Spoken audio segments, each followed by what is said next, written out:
We're halfway through the year, June is done, and another month of great iOS and Android releases has happened. Today, Gameranx brings you the 10 best free iOS and Android games of June 2016. Number 10 is Grow Castle, which is a very simplistic game, but it's a lot of fun. Essentially, your responsibility is upgrading your castle and your warriors that are occupying the castle in order to deal with waves of enemies that net you experience and the ability to upgrade. It's got really visually pleasing graphics, especially for some random Korean game. And might I add, because it's a random Korean game, the English in this game is atrocious. But for me, it came off as charming. I enjoy all the really bad translation. There are a couple of wonky, buggy, glitchy type things, and like I said, the English is very bad. But it's one of those games where the negatives kind of work to its advantage and make it charming, if that makes any sense, and I have to recommend you at least give it a try. I enjoyed it a lot. I think it's not necessarily an everyone game, but for the people that are gonna like it, they're really gonna like it. Number 9, one of those entirely new spins on an old concept is Skyforce Unite. What essentially plays like an old school turn-based RPG, albeit with the addition of a card dynamic, this plane-based Sky game definitely felt refreshing, especially since I love turn-based combat and I love pixel art, but I am getting a little bit tired, and when I say a little bit, I mean very tired, of the random Final Fantasy knockoff stories that everybody has been trying to do since Android was created, and this is something that takes those concepts and brings it into an entirely new realm. Is it perfect? No, I would say sometimes the battles seem borderline impossible, and I don't mean like I had a tough time with them, I mean like they seemed impossible, and the gold system is a little bit frustrating for me. But it was also one of those games where I was extremely refreshed just to play it, because it had a familiar style of play that I enjoy very much, without feeling like the millionth rehash. I would say this is a must-play for anybody who likes mobile JRPGs. Number 8, Fury Road's Survivor, which, by the way, is not technically related to Mad Max Fury Road, but it's also hard to get around exactly how similar it is, and I'm gonna go ahead and say I don't care, because it takes all the best parts of old school Grand Theft Auto, and I mean PlayStation Grand Theft Auto, police chases, and puts them in a world that looks a lot like a Mad Max Wasteland type thing. But it's not, for copyright purposes. Let me just say this in no uncertain terms. This is a gorgeous voxel-based game. If you're looking for the perfect example of what one of these games could and should look like, this is it. And it is beyond addictive and fun to play. This is one of those rare games where it kind of comes out of nowhere, and it's by somebody you've never heard of, but it's fun as hell. I downloaded this the second I saw the icon, and although there are some minor issues that may cause the game to crash on your device, the developer is aware of them and is working on them as we speak, and I personally was not disappointed in this download in the least.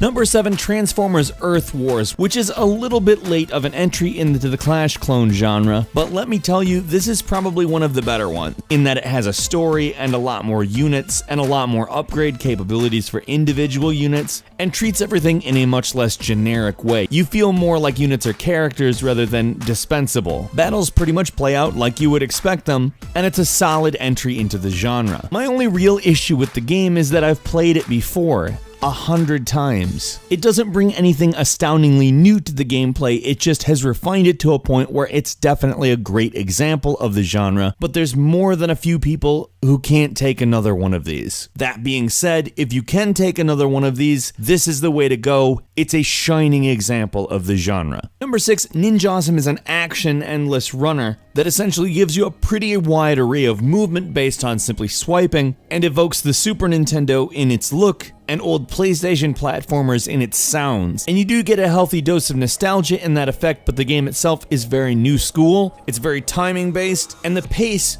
may seem a little bit strange to players that first drop in. In fact, there will be some that probably won't get used to it, but for those who do, think somewhere between an Endless Runner and Ninja Gaiden, and I think you have something that's gonna waste a lot of your time in the future. Number 5, Red Dungeon is an absolutely slick in its presentation, endless dungeon reaction tester, so to speak. In some ways it's kind of Crossy Road, in some ways it's Legend of Zelda, and in still others it's Super Meat Boy. You'll see influences from all over the place in this game, and my only real criticism is that sometimes the game is so unbelievably stupidly hard, and it's a definite spike in difficulty because the game itself is generally not so much that way. It's dark, it's pixel art, but for whatever reason it has a really slick feel to it. I think it's somewhere between the motion and the lighting, but it feels upscale, and if you can handle the random difficulty spike, this is pretty much as good as dungeon games get on mobile. Number 4, BlazBlue RR, which has a subtitle of Real Action Game, and it delivers on that subtitle in that this is basically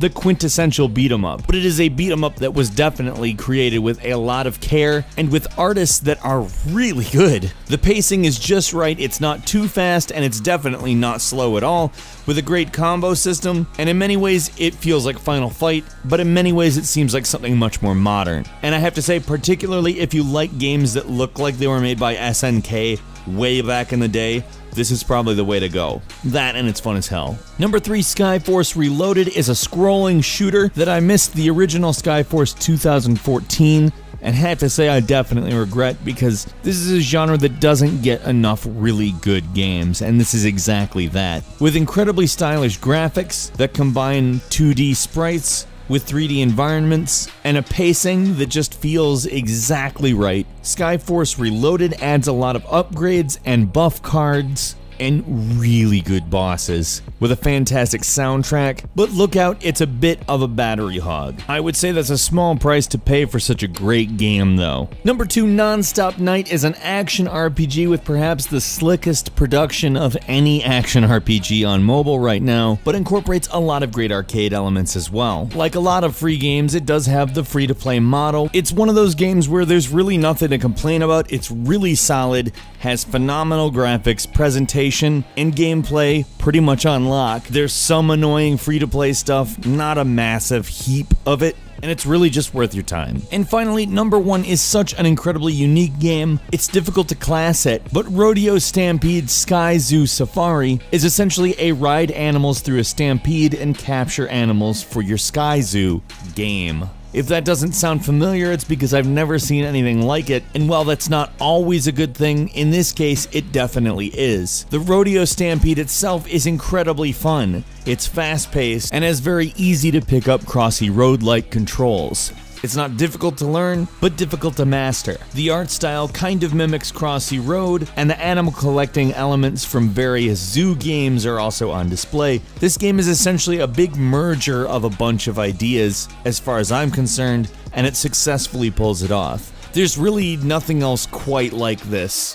in one app on mobile right now, and I think that alone makes it worth at least a try. I think that if you enjoy mobile games, you'll probably enjoy Rodeo Stampede, and I certainly did myself. And before we let you go, we've got one bonus game for you as well. It's Farm Hero Super Saga by King, which you know as the creators of Candy Crush. It is another variation on the Match 3 game, but King does do a great job with these games. Which mobile game did you like most this month? Let's meet in the comments and talk about that. If you enjoyed this video, please click the like button, and if you're not subscribed, now's a great time to do so. We upload brand new videos every single day of the week, and the best way to see them first is of course a subscription. As always, we thank you very much for watching this video. I'm Falcon, you can follow me on Twitter at FalconTheHero, and we will see you next time right here on Gameranx.